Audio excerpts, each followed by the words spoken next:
Salut, donc ça t'a pas échappé, mais à la fin de l'année, tu auras des concours à passer et ces concours vont te nécessiter de chercher des annales et tu tomberas sur des corrections, mais parfois elles sont un petit peu obscures parce qu'elles contiennent que le strict nécessaire pour un étudiant pour qu'il ait 20 sur 20 au concours.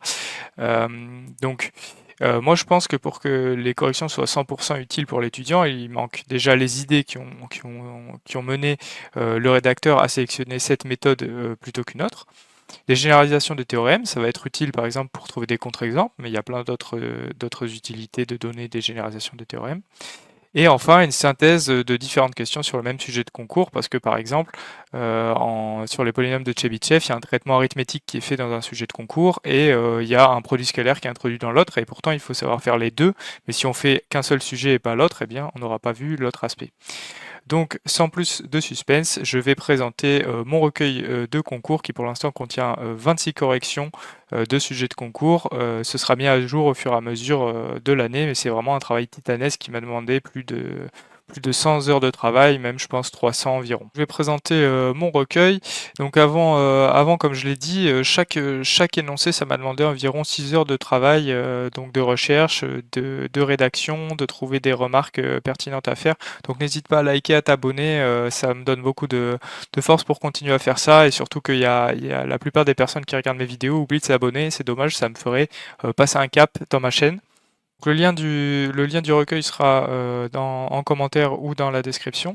Donc c'est un lien Overleaf en fait. Pourquoi est-ce que je procède comme ça? C'est parce que vous pourrez récupérer à chaque fois la version la plus récente du document en cliquant sur le lien.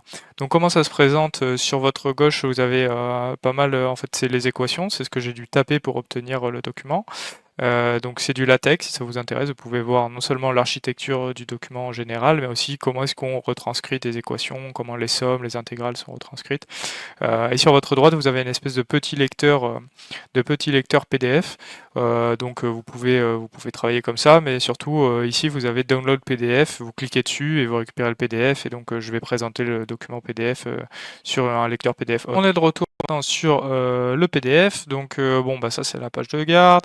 Donc là je raconte un peu ma vie, si ça vous intéresse vous pouvez le lire. Là je vais mettre la liste de mise à jour du document, c'est pas très intéressant. Ici c'est les statistiques des énoncés, donc c'est en fait quel sujet, quel est le sujet général, d'où vient le sujet, en fait, si c'est un concours CCP, quelle année, quelle filière, le nombre de questions et la moyenne en fait de la difficulté des questions, sachant que j'ai attribué pour chaque question une difficulté entre 1 et 4, 4 étant la mort et 1 étant très facile. Euh, et donc ensuite vous avez la table des matières, donc ça c'est vraiment le plus intéressant. Vous pouvez, du coup, vous avez la pagination de chaque problème. Il suffit, voilà, de cliquer sur un problème et ça va vous y emmener directement. Donc le recueil, pardon, est découpé en trois parties: algèbre, analyse, probabilité. Donc algèbre c'est en rouge, l'analyse c'est en bleu et probabilité c'est en vert.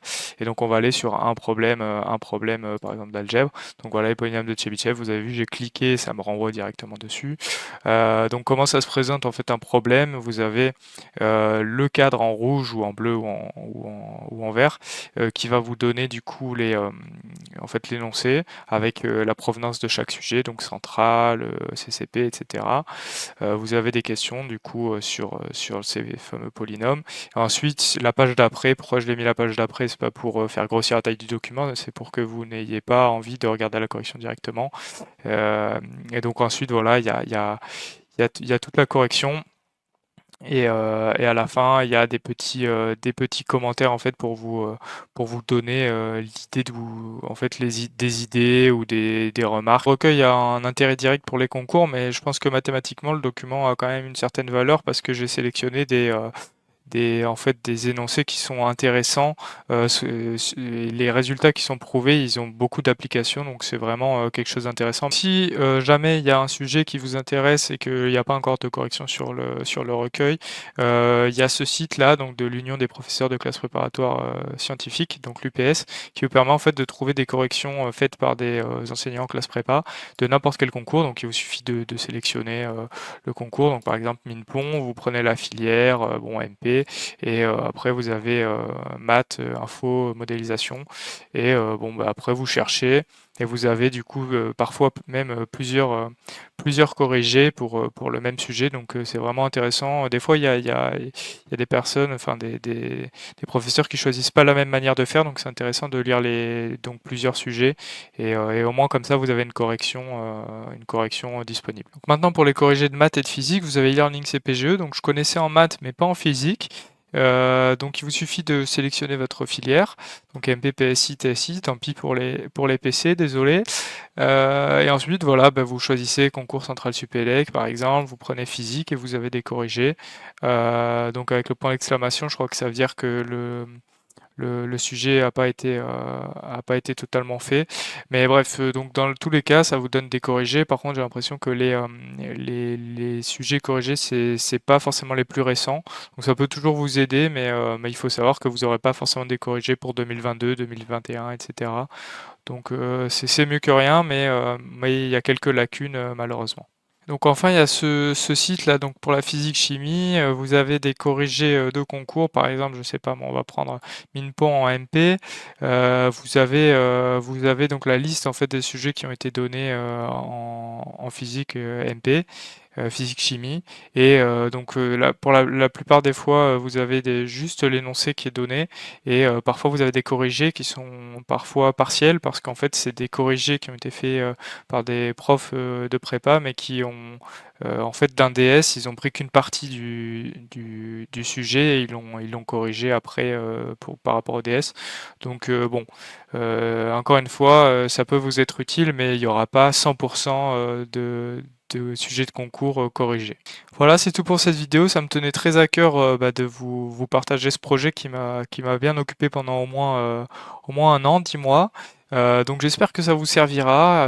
En tout cas, c'est toujours intéressant de chercher ces sujets-là, même que vous soyez en prépa ou pas. Si vous aimez les maths, vous allez vous régaler en les cherchant. Et puis voilà, la deuxième année, c'est vrai qu'on a tous les outils pour chercher des sujets intéressants, donc il ne faut pas s'en priver. On passe généralement un bon moment à faire ça.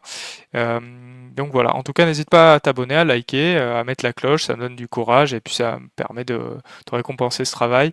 Et j'espère te retrouver pour de prochaines vidéos en maths ou en physique. Salut!